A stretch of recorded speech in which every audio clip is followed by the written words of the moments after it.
There's a moment in every life when silence becomes deafening. You're surrounded by people, by work, by motion, and yet something inside feels hollow. You wake up, check your phone, drink your coffee, chase deadlines, scroll endlessly. But at night, when the noise fades, you feel it, the quiet ache of disconnection. You've built a life that looks fine on the surface, but beneath it, your spirit is starving. You've achieved stability but lost vitality. You've collected comfort but misplaced meaning. And in a rare moment of honesty, you whisper to yourself, "When did I stop truly living?" This isn't weakness. It's the soul's rebellion against autopilot. Even the ancient Stoics, men who led empires and endured slavery, knew this feeling. Marcus Aurelius, Emperor of Rome, wrote in his journal, "Nowhere can man find a quieter or more untroubled retreat than in his own soul." Seneca, a man of vast wealth and power, confessed that despite all his success, he was haunted by restlessness, a war between the outer world and his inner one. And Epictetus, once a slave, taught that true freedom isn't earned through power or possessions, but through mastery of the self. 3 men, 3 lives, 1 truth. When your world feels broken, begin rebuilding from within. This is the Stoic Rebirth. 3 ancient laws to rebuild your mind, your body, and your heart. Not philosophy on paper, but transformation in practice. Because you weren't born to merely exist. You were born to awaken. Law 1: Rebuild the mind. The fortress within.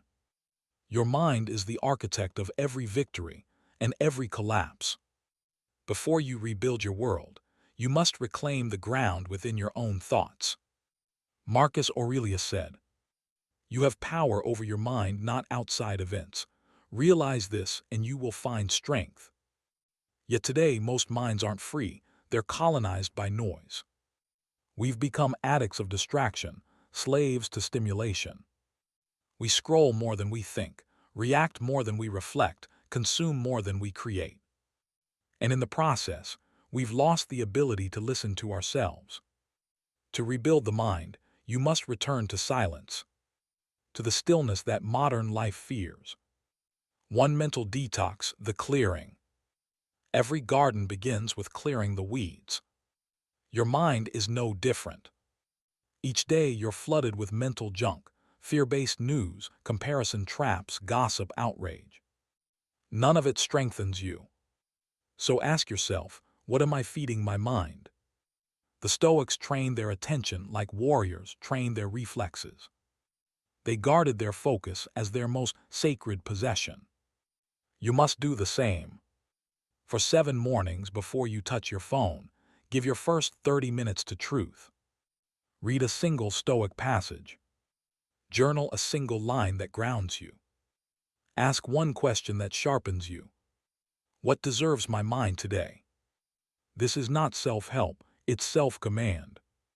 Because clarity doesn't appear, it's cultivated.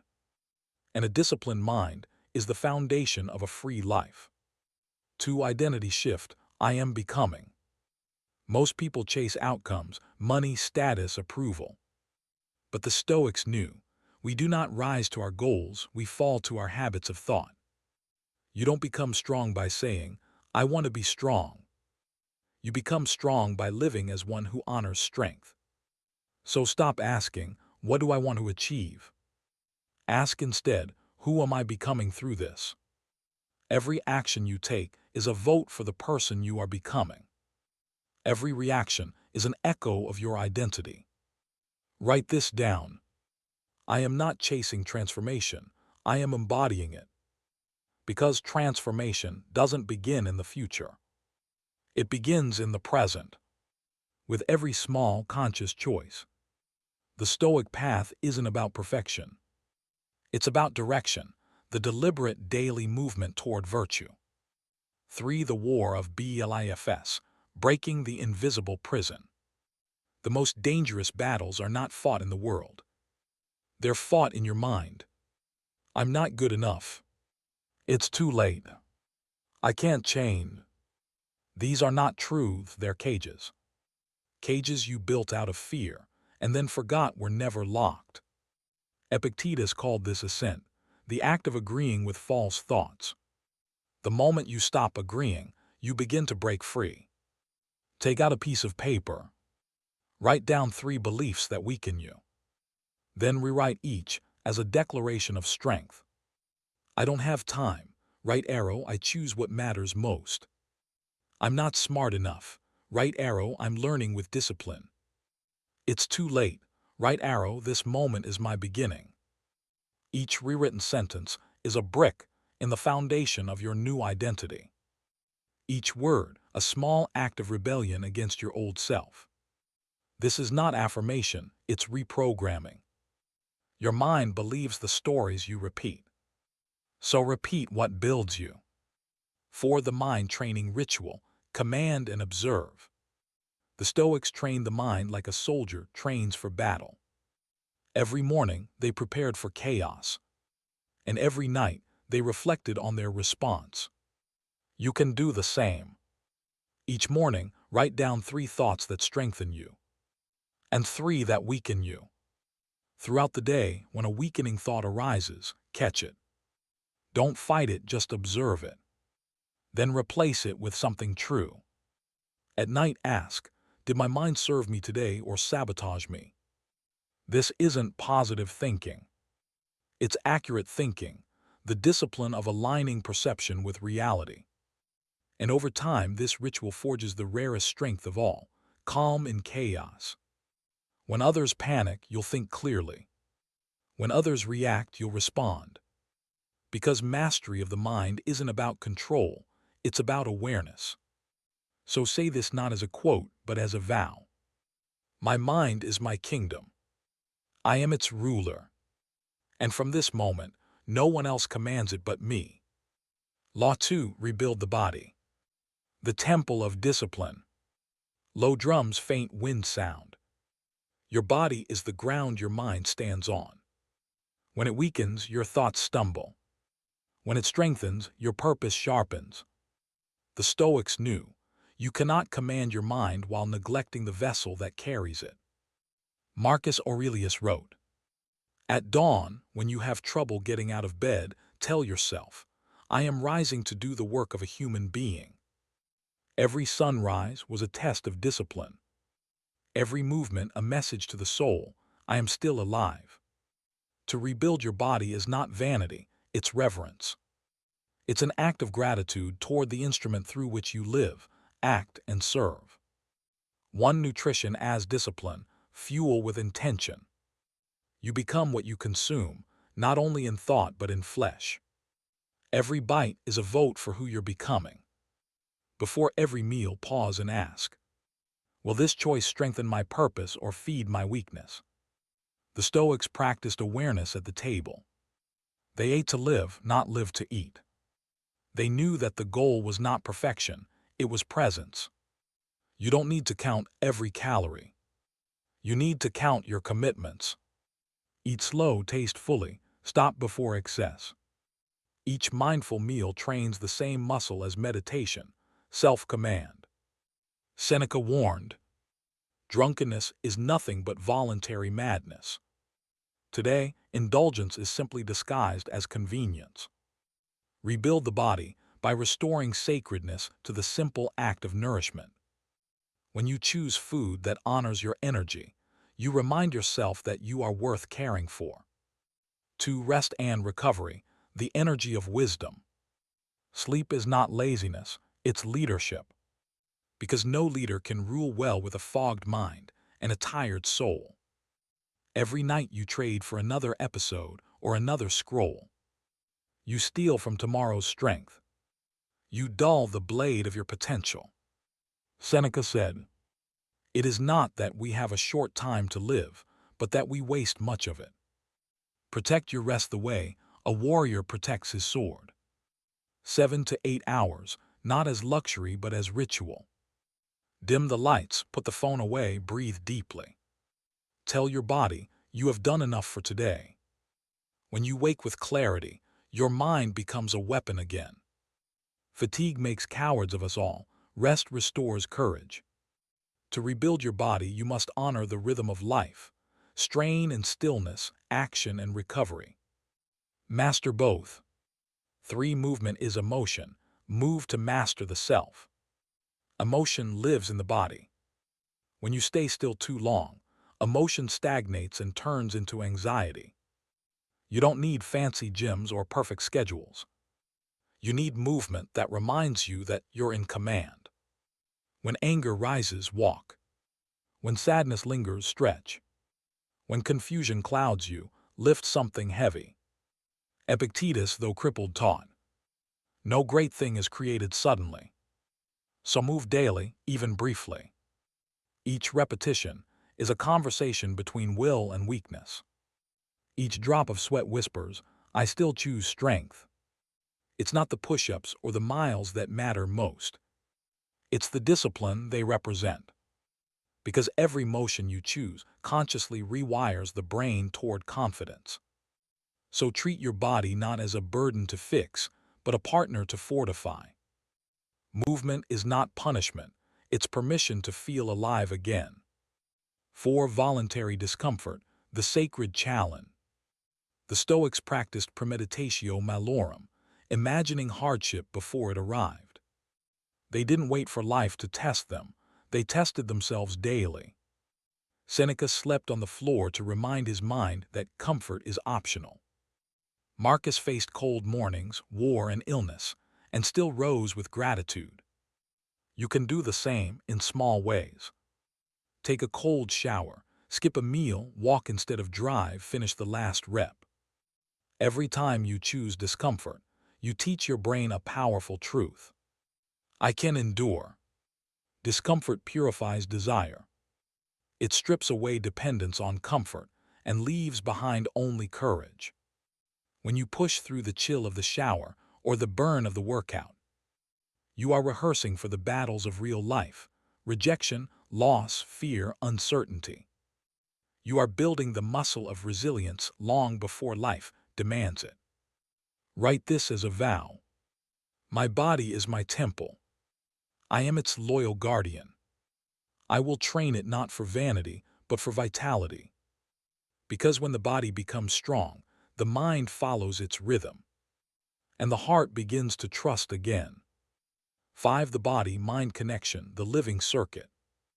Modern science confirms what Stoicism intuited. Your physical state shapes your mental state. When you slouch, your thoughts shrink. When you breathe deeply, clarity expands.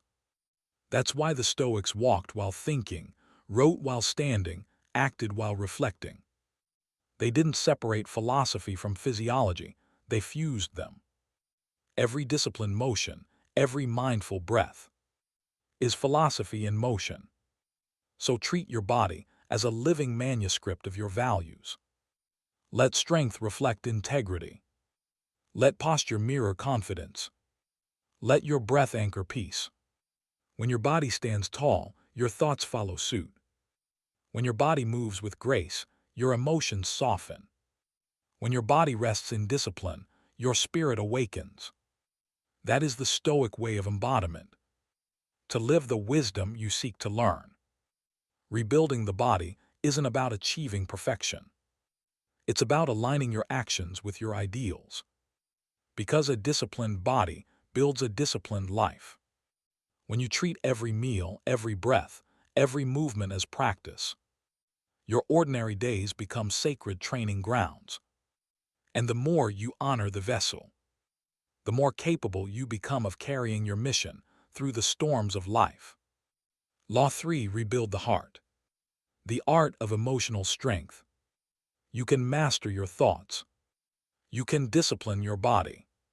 But if your heart remains closed, you will still feel hollow. You can appear successful, admired, productive, and yet walk through life numb. Because the heart, once ignored, withers in silence. Marcus Aurelius wrote, "Be like the rock against which the waves break, yet it stands firm." Strength is not the absence of feeling. True Stoic strength is feeling deeply, yet choosing wisely.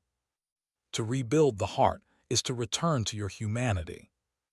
To reconnect reason with compassion, discipline with empathy, solitude with love. 1. Rediscover the heart, listening to the silence. Sit still, no music, no phone, no noise. Close your eyes and ask 3 questions. If I could not fail, how would I live? What am I pretending not to care about when, deep down, I care deeply? When no one is watching, who am I really? Listen. Not to the chatter of ego, but to the whisper beneath it, the whisper that says, I'm still here. That trembling you feel is not weakness. It's proof that the heart is waking up. Write down what you hear. Those aren't mere thoughts, they're fragments of truth. Pieces of the self you abandoned to survive. The Stoics didn't avoid emotion, they purified it. They taught that serenity comes not from suppression, but from understanding. When you sit in silence, you rediscover the compass of your soul. Follow where it points, even if it leads you through discomfort. Because that's the road home. To let go of the weight, forgive to be free. You can't ascend while dragging the chains of the past. Anger, regret, guilt, they don't protect you, they poison you slowly. Epictetus said, "It's not what happens to you, but how you react to it that matters." Every time you replay an old wound, you reopen it. Forgiveness is not approval, it's release. Tonight and for the next 30 nights. Write 1 thing you forgive, a person, an event, yourself. Not because they deserve peace, but because you do. Forgiveness is not surrender, it's liberation. It's saying, this pain no longer defines me. When you put down the weight, you create space for light. And only a light heart can travel far. 3. Live with purpose, the heart's direction. A heart without direction drifts into despair. Purpose is its North Star. The Stoics called it sympatheia, the understanding that every soul is part of a greater whole. Marcus Aurelius wrote, "What harms the hive harms the bee." You were never meant to live only for yourself. Your heart beats to connect, to serve, to create. Purpose isn't something you find in books or applause. It's something you build through action. Ask yourself, when do I feel most alive? When I help someone, when I build, when I teach, when I love. Those moments are clues. Follow them. Begin small, 1 act of kindness, 1 message of encouragement, 1 honest conversation. The goal isn't recognition, the goal is resonance. Because a heart that gives never runs empty. It expands, overflows, and becomes unbreakable. Write this truth where you'll see it every day. My heart beats to love, to serve, and to connect. That is the rhythm of an awakened life. 4. Courage to stay open, the unbreakable heart. Life will hurt you. People will betray, dreams will crumble, plans will fail. Pain is inevitable, bitterness is optional. The Stoic heart is not armored, it's anchored. Anchored in the belief that pain is a teacher, not a curse. When heartbreak comes, don't rush to fix it. Sit with it, learn from it. Ask, what is this pain trying to build within me? Sometimes strength is not moving on quickly, but standing still courageously. Let tears fall if they must. Each one waters the soil of empathy. The heart that refuses to close becomes the rarest kind of strong, gentle yet unstoppable. That's the paradox of Stoic love, tenderness without dependence, compassion without weakness. 5. The circle of rebirth. Mind, body, heart is one. Now the 3 laws unite. The mind is your compass, it gives direction. The body is your vessel, it provides motion. The heart is your flame, it fuels meaning. When one falters, the others weaken. But when all 3 move together, you become whole. Train the mind and the body follows. Strengthen the body and the heart finds confidence. Open the heart and the mind awakens with clarity. Fix your mind and you reclaim your focus. Train your body and you reclaim your power. Heal your heart and you reclaim your humanity. You were not born to merely survive. You were born to awaken, to live consciously, courageously, completely. The world doesn't need another copy. It needs you, the grounded, honest, unbreakable you. Write this vow somewhere you can see it. I am the author of my transformation. I am the warrior of my mind, the guardian of my body, and the protector of my heart. Now stand tall. Take a deep breath. Feel that quiet fire within you, the same fire that burned in the hearts of Marcus, Seneca, and Epictetus. And take your first step. Not tomorrow, not someday, now. Because your journey doesn't begin when life gets easier. It begins the moment you decide to grow stronger. If these words spoke to you, don't just watch them, live them. Share them. Be the reminder that someone else needs today. And together, let's keep walking this Stoic path. Not toward perfection, but toward presence. Take a deep breath, stay with me till the end. The final lesson might be the one you've needed all year. Subscribe, grow stronger each week. Comment your vow. I begin my transformation today.